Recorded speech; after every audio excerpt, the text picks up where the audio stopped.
생명과학 5차시 수업을 진행하도록 하겠습니다. 자, 우리가 저번 시간에 로봇 강아지와 그 다음에 실제 강아지 그리고 바이러스의 특징에 대해서 우리가 저번 시간에 수업을 했었죠. 바이러스는 참 특이하게 생명체의 특징도 갖고 있고 그리고 비생물체의 특징도 갖고 있습니다. 또 어떤 생명체와 비생명체의 중간적인 특징을 갖는 생물이라고 보면 되겠어요. 그죠? 오늘은 그런 바이러스가 어떻게 해서 증식을 해 나아가는지, 생명체도 아닌 것이 또 비생명체도 아닌 것이 참 특이한 애가 바이러스인데, 이 녀석은 어떻게 해서 자신을 증식시켜 나가느냐 라는 내용을 한번 보도록 하겠습니다.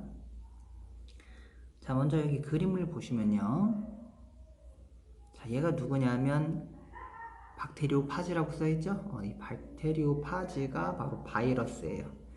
자, 여기 보면 단백질 껍질로 둘러싸여져 있고 그 안에 유전 물질인 DNA가 들어있어요. 이 생명체는 이 DNA라는 것이 있어야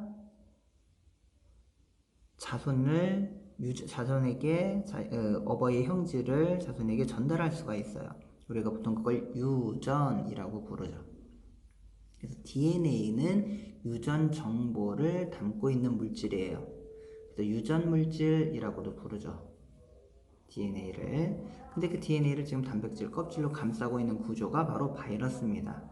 생명체들은 다 DNA가 있어요. 이것은 바이러스의 생물적 특징이에요. 하지만 세포성 구조로 되어 있지는 않죠. 그냥 단순히 단백질 껍질과 DNA로만 이루어져 있기 때문에 세포성 구조는 아니에요. 그럼 이 바이러스가 어떻게 더 자신을 증식시켜 나가느냐? 바이러스는 세포성 구조를 갖지 않기 때문에 스스로 물질 대사를 할 수도 없어요. 효소를 지니고 있지 않아서. 그래서 세포 내에 소기관들이 있어야 그것들을 이용해서, 그런 물질들, 효소들을 이용해서 자신을 복제한 것을 합성해 나아갈 텐데, 그런 것들이 존재하지 않는다는 거죠. 그래서 어디로 가느냐? 자, 여기 보시면 두 번째 그림에 세균이라고 써있죠? 대장균 같은 그런 세균이 숙주세포가 되는 거예요. 숙주세포가 뭔지 알아요? 예전에 에어리언 같은 거, 그런 SF 영화 보면은 막 에이리언이 사람을 숙주로 삼아갖고 거기서 에이리언 새끼를 키워갖고 막 나오게 하잖아요. 그죠? 그런 것처럼 세균이 숙주세포가 된 거예요. 그러면 여기 바이러스가 달라붙어갖고, 바이러스 아까 단백질 껍질 속에 유전물질인 DNA가 있었죠? 그거를 세균 속에다가 쑥 넣는 거예요. 그림에 보시면 아시겠지만 세균보다 바이러스는 크게 훨씬 작습니다. 그래서 이 세균 안에다가 자신의 바이러스를 밀어 넣어요. 자, 그 그림이 지금 여기 나왔죠. 여기 보면 뭔가 쑥 들어왔지? 이게 지금 바이러스의 DNA가 원래 여기 없었지. 자, 그게 안으로 쏙 들어온 거예요, 지금. 이렇게. 그러면 이 세균이라는 건 누구야? 생명체잖아. 그럼 이 세균이 갖고 있는 생명체이기 때문에 세포 내 소기관들, 또 효소들, 이런 걸 이용해서 복제를 합니다. 막 이거 DNA가 한 개였는데 막 여러 개로 복제가 됐죠? 그리고 단백질 껍질들도 막 합성을 해내죠. 이런 과정을 통해서 증식을 해 가는 거예요. 누구를 활용해서? 숙주세포인 세균을 활용해서. 자신 스스로는 증식을 할 수가 없기 때문에. 그래서 이런 과정을 통해서 복제하고 단백질을 합성할 수 있다. 그래서 자손의 바이러스가 만들어진 후 이제 세포 밖으로 튀어나오게 되는 거죠. 그럼 세균은 죽겠죠. 네.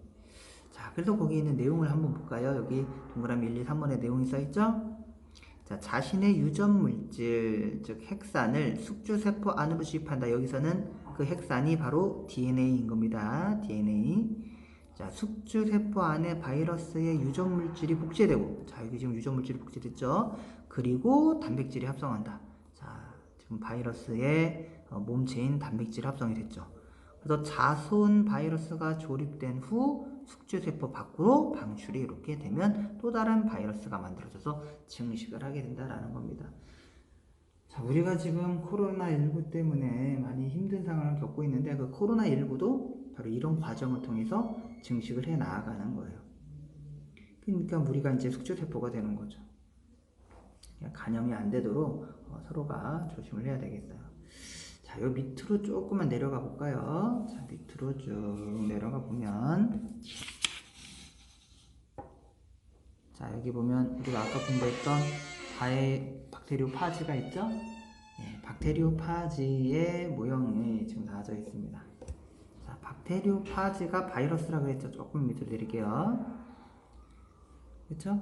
여기 지금 우리가 지금 뭐 만날 수는 없지만, 만약에 여러분들이 학교에서 수업을 했다면 이러한 모형 만들기가 있을 수도 있었을 거예요. 자, 여기 보면 정 20면체는 면이 20개 있다는 거죠. 그걸 이용해서 머리 모양을 만들고, 얘는 단백질 껍질이라 그랬죠, 그죠? 그리고 안에다가는 가는 철사를 넣습니다. 이 가는 철사는 뭐에 해당하는 애요? 그렇죠, 유전 물질, 즉 핵산에 해당하는 거죠. DNA에 해당하는 거. 근데 바이러스 같은 경우에는 유전 물질로 DNA를 갖는 바이러스도 있고요, RNA를 갖는 바이러스도 있습니다. DNA나 RNA 다 유전 물질이죠. 자, 그래서 이렇게 바이러스의 구조가 단백질 껍질 안에 유전 물질이 들어있다라는 것을 알아보기 위해서 이런 모형을 만드는 내용들도 있습니다. 네, 확인하시면 될 것 같아요. 자, 그 다음에 좀 한템 보셨다가, 자, 그 밑에 내용을 좀 볼까요? 자, 뭐 지금 잠이 좀 덜 깬 친구들은 기지개도 좀 하고, 또 물도 좀 마시고, 좀 고개 좀 돌리고, 네. 자, 좀만 더 수업을 이어나가도록 할게요. 자, 교재를 조금만 밑으로 내려볼게요.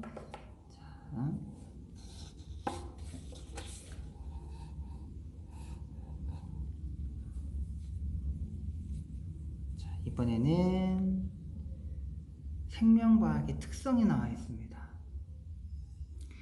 자, 생명과학이라는, 우리가 지금 과학을 배우고 있잖아요, 그죠? 생명과학이라는 과학.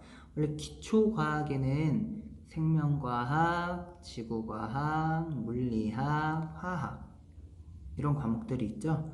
그 중에서 우리는 지금 생명과학을 배우고 있어요. 그러면 생명과학이라는 것은 뭐길래 생명과학을 배우느냐? 우리가 지금 생명과학의 2의 단원이잖아요, 이 단원이.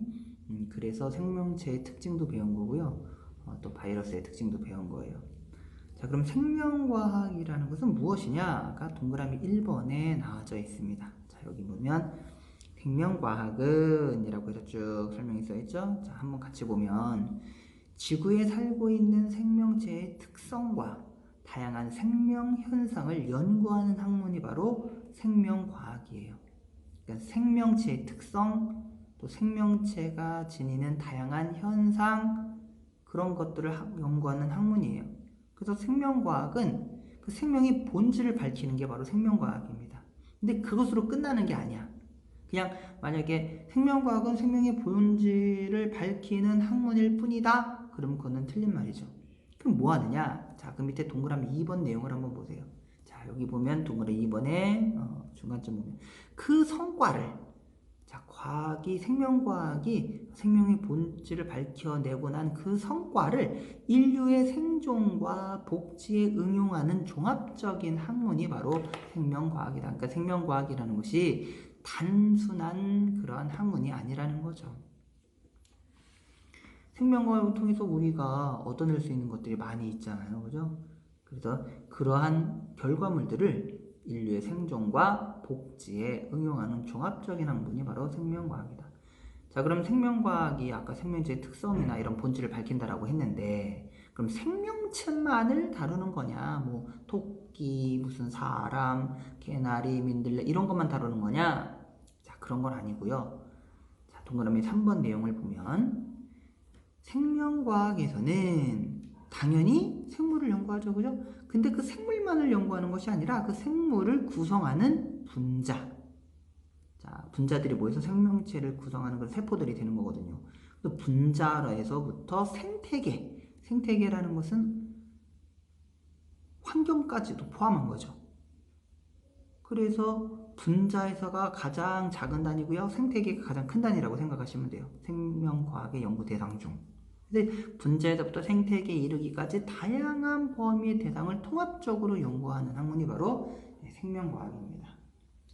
자, 그래서 그 밑에 보면 쭉 한 줄로 길게 써 있죠? 자, 분자가 가장 작은 단위고요. 그래서 생명과학 중에서는 분자생물학이라는 파트도 있어요. 분자생물학. 자, 분자들이 모여서 세포가 이루어지고요. 세포가 모여서 조직이 되죠. 조직이 모여서 기관을 형성하고요. 그 다음에 개체라는 것은 우리 독립된 하나의 생명체를 개체라고 하죠. 사람, 개구리, 뭐 이런 소나무 이런 애들 다 개체라고 불러요. 그리고 동일한 종이 모여 있는 것을 바로 개체군이라고 합니다. 말하는 동일한 종이라는 건 같은 종, 예를 들어서 뭐 토끼들도 여러 무리의 토끼들이 있잖아요. 그 중에서 같은 종들의 토끼들이 모이는 거, 그런 걸 이제 개체군이라고 하죠. 그럼 군집이라는 건 뭐냐? 그러한 같은 종의 개체군들이 또 모여 있는 것들. 그러니까 토끼라는 종, 사슴이라는 종, 하마라는 종, 그런 종들이 함께 어울려 있는 집단이 바로 군집입니다. 그리고 군집, 그런 다양한 생물들과 또 여러 가지 환경적인 요소들이 같이 만나서 어우러질 걸 바로 생태계라고 부르죠. 생태계가 가장 생명과학의 연구 대상에서 큰 단계다라고 보시면 될 것 같습니다. 이 단계들이 모두 다 생명과학의 연구 대상이 된다라는 거죠. 어때요? 좀 할만한가요? 네. 자, 그러면 우리 그 옆에 문제가 좀 있으니까 오늘 지금 훑어본 내용을 여기 문제로 한번 볼게요. 자, 위로 한번 올라가서 짠. 자, 여기 왼쪽 윗 상단을 보면 문제가 있죠? 네, 빈칸을 한번 넣어보도록 합시다. 자, 잠깐만 조절할게요. 자, 보이죠? 자, 1번부터 봅시다. 1번. 왼쪽 위를 주목해 주시면 됩니다. 바이러스가 증식할 때 숙주세포 안에서 바이러스에 무엇이 복제된다 그랬죠? 세균에다 뭘 집어넣었어? 그렇죠. 유전물질을 집어넣었죠. DNA와 같은 유전물질이 복제되고, 그 다음에 무엇이 합성됐습니까? 몸체. 뭘로 이루어져 있어? 그렇죠. 단백질로 되어 있다 그랬지. 단백질 껍질로 둘러싸여 있다 그랬죠. 그래서 첫 번째 1번의 첫 번째 가로는 유전물질, 두 번째는 단백질이 되겠네요. 그 다음 2번 정20면체 도형 안에 가는 철사가 들어있는 박테리오 모형의 머리에서는 정20면체 도형과 가는 철사 중 핵산에 해당하는 것은 무엇입니까? 그래서 말하는 핵산이라는 게 아까 얘기했던 유전물질 말하는 거예요. DNA. 자, 그건 무엇이었죠? 머리였나요? 가는 철사였나요? 그렇죠. 가는 철사였죠. 네. 그 다음 3번. 자, 무엇은 지구에 살고 있는 생명체의 특성과 다양한 생명 형상을 연구하는 학문이다. 우리가 지금 배우고 있는 학문이죠. 뭐예요? 네, 맞습니다. 우리가 배우고 있는 학문 생명과학. 그 다음 네 번째, 생명과학은 생명의 본질을 밝힐 뿐 아니라 그 성과를 어디에다 사용한다 그랬어? 혹시 우리 사람들 인류라고 하죠? 인류의 생존과 복지에 응용하는 종합적인 학문이 바로 생명과학입니다. 네. 자, 이렇게 해서 지금 생명과학의 특성 가로 1번까지 했고요. 자, 오늘 가로 2번까지만 좀 더 볼게요. 자, 카메라를 좀 더 옮겨서 내용을 확인하도록 하겠습니다. 자, 짠!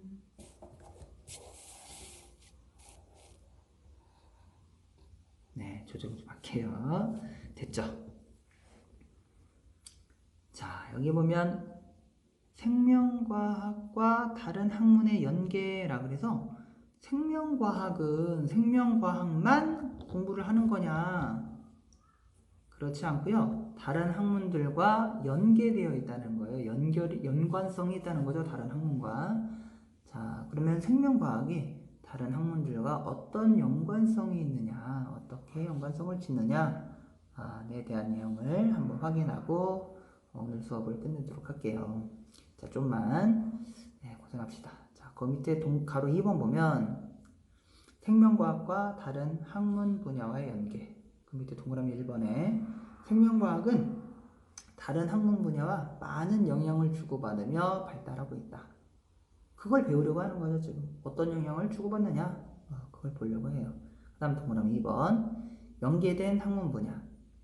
아우, 엄청 많네. 의학, 심리학, 물리학, 수학, 공학, 정보학, 과학 등 다양한 분야가 있는데 이런 분야와 생명과학은 서로 연계되어 있다라는 겁니다.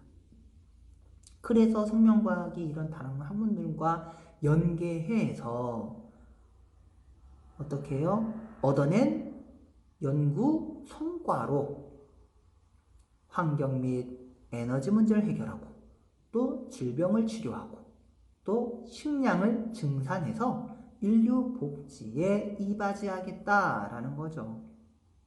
그래서 다양한 것들을 우리가 연계해서 공부를 하게 되는 거예요. 그래서 우리가 이렇게 다양한 혜택을 지금 누리고 있는 거죠.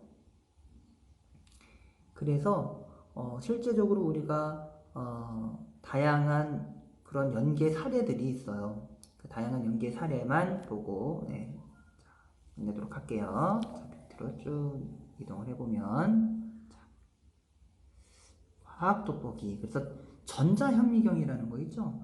전자현미경이라는 것은 일반적인 현미경과 좀 달라요. 그래서 어떤 원리가 숨어 있냐면 물리학의 원리가 들어있어요. 그 물리학이